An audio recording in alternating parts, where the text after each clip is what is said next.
وہ خود ولی عہد ہیں کہ دروازہ وہ خود کھولیں گے. آپ کو پتا نا محلوں کے دروازے بہت بڑے بڑے ہوتے ہیں, کہ محل کے دروازوں کو وہ دھکیلیں, پردہ کوئی نہ ہٹائے, جبکہ سپاہی موجود تھے, کہ خبردار کوئی پردہ نہ ہٹائے. وہ خود چلتے ہوئے آئیں اور کوئی ان کی تعظیم میں کھڑا نہ ہو. جب وہ مجھ سے آ کے سلام کر کے اجازت مانگیں گے, میں بتاؤں گا انہیں کہاں بیٹھنا ہے. ایک مرتبہ میں اپنے انداز سے پیش کر رہا ہوں, امام چلے, امام نے ولایت کی قبا اوڑھی, امامت کی ابا کاندھوں پہ رکھی, عصمت کا امامہ سر پہ رکھا, تولا کی تسبیح لی, تبرہ کا ڈنڈا لیا.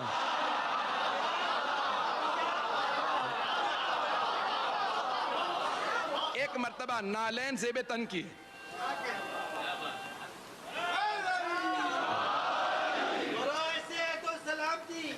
حضرت علامہ سید علی رضا رضوی, بلند ترین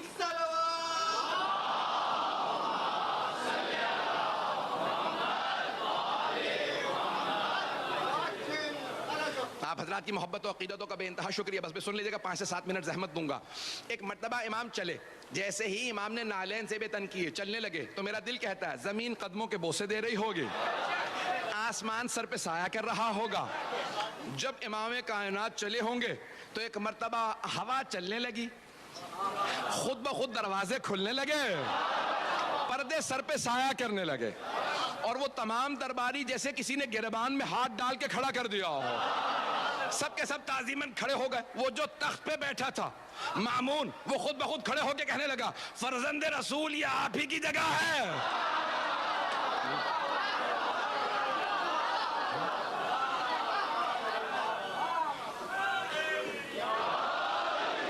فرزند رسول یہ آپ ہی کی جگہ ہے, آپ تشریف لائیے. مولا نے کہا نہیں, میں تیرے تخت پہ نہیں بیٹھوں گا, تیرے تخت سے ظلم کی بو آتی ہے, میرے لیے ممبر لگوا دیا جائے, ہم وارث ممبر ہیں.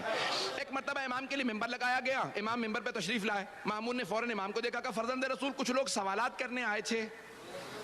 یہ نہیں کہ میں نے دعوت دے کے بلایا ہے سازش کے تحت, اور یہ سب بڑے بڑے دور سے پیسے لے کے آئے ہیں, کچھ نہیں کہا. کہ فرزند رسول کچھ لوگ سوالات کرنے آ گئے تھے, تو میں نے سوچا آپ ہی سے سوال پوچھ لے, میں کیا جواب دے پاؤں گا.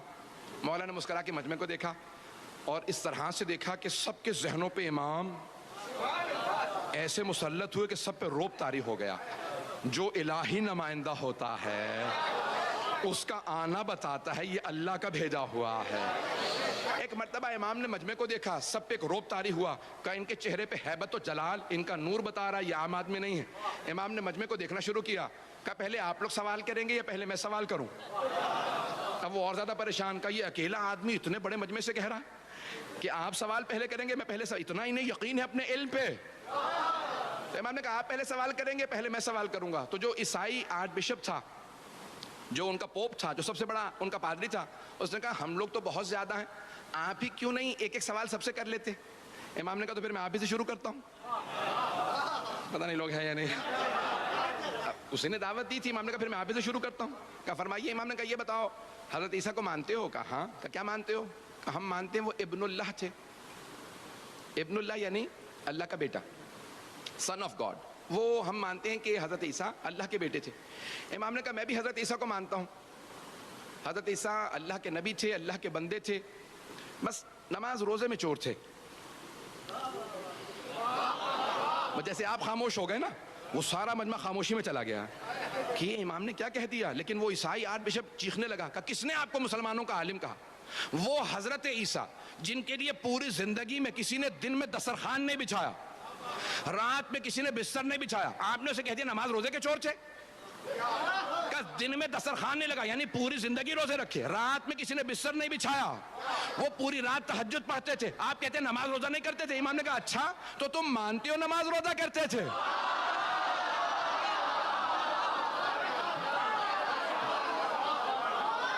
مناظر ایسے ہی ہوتا ہے. امام نے کہا اچھا تو مانتے ہو تم نماز روزہ کرتے تھے؟ کہا ہاں بے شک, جناب عیسیٰ نے پوری زندگی تہجد پڑھی, پوری زندگی نمازیں پڑھی, پوری زندگی روزے رکھے. امام نے کہا اچھا یہ بتا نماز روزہ کیا ہے؟ کہا نماز روزہ عبادت ہے. امام نے کہا پھر سن, جو عبادت کرتا ہے وہ عبد ہوتا ہے, ابن نہیں. جو عبادت کرتا ہے وہ بندہ ہوتا ہے, بیٹا نہیں.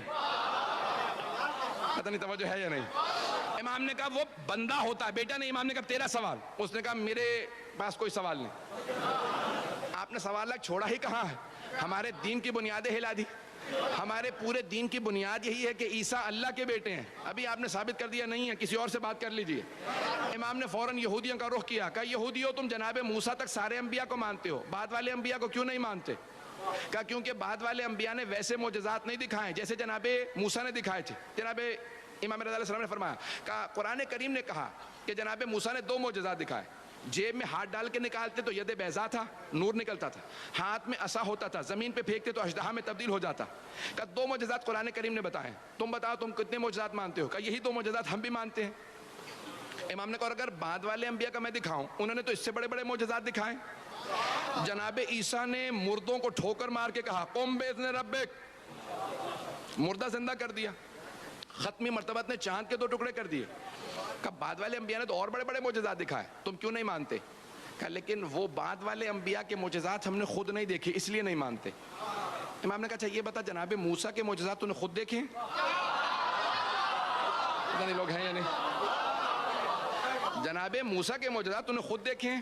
کہ نہیں خود تو میں نے نہیں دیکھے, میں اس زمانے میں نہیں تھا 4000 سال پہلے, لیکن مستند کتابوں میں وہ معجزات آئے. امام نے کہا اچھا اور اگر میں مستند کتابوں سے جناب عیسیٰ اور جناب ختمی مرتبت کے معجزات ثابت کر دوں تو مان لے گا؟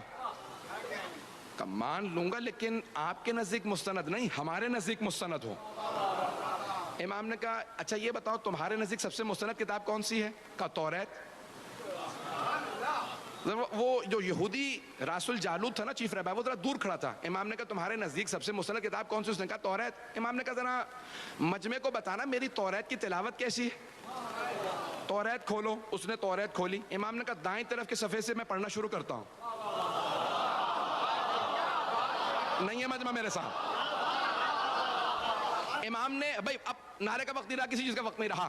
امام نے ایک مرتبہ عبرانی زبان کے اندر, عبرانی ہیبرو زبان میں توریت کی تلاوت شروع کی. جیسے ہی امام نے تلاوت شروع کی, اس نے آدھا صفحہ سنا, فوراً توریت کو بند کیا. کہا رک جائیے, آپ وہاں ممبر پہ بیٹھے, میں یہاں کھڑا ہوں, یہ آپ کو پتا کیسے چلا میں نے صفحہ کون سا کھولا؟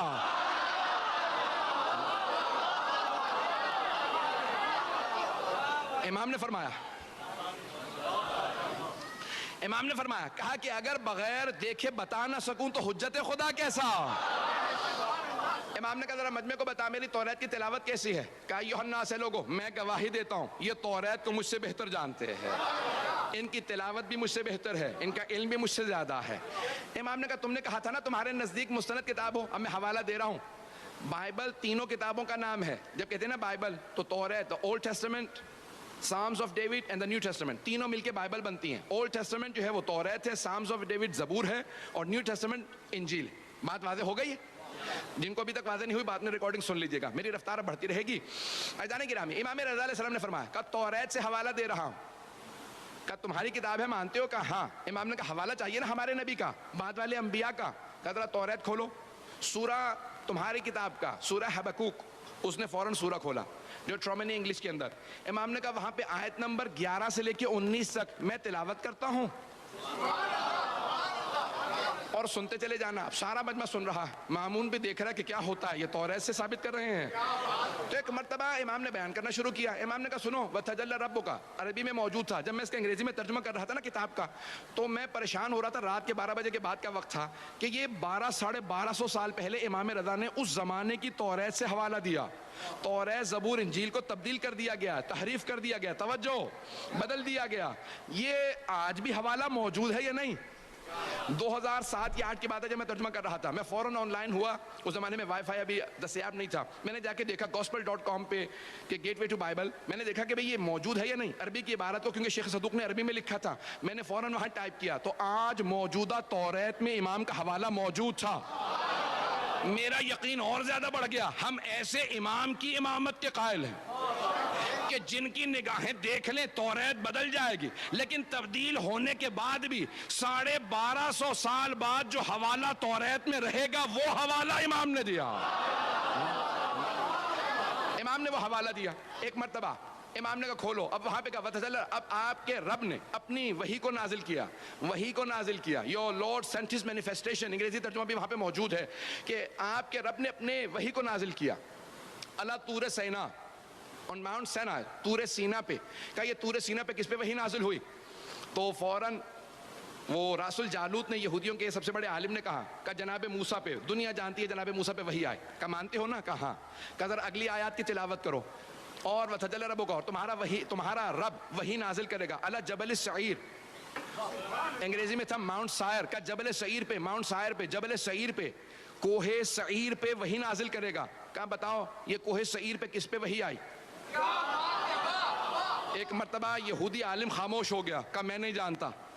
امام نے کہا کتاب تمہاری ہے، سورہ تمہارا، آیت تمہاری کتاب کی، ذرا ایک مرتبہ تم سننا، میں بتاتا ہوں۔ امام نے عیسائیوں کا رخ کیا، کہا اے عیسائیوں، کیا تمہارا عقیدہ ہے کہ جناب عیسیٰ پہ جبل سعیر پہ وحی آئی تھی؟ سارے عیسائیوں نے کہا ہاں ہم مانتے ہیں کہ جناب عیسیٰ پہ جبل سعیر پہ وحی آئی۔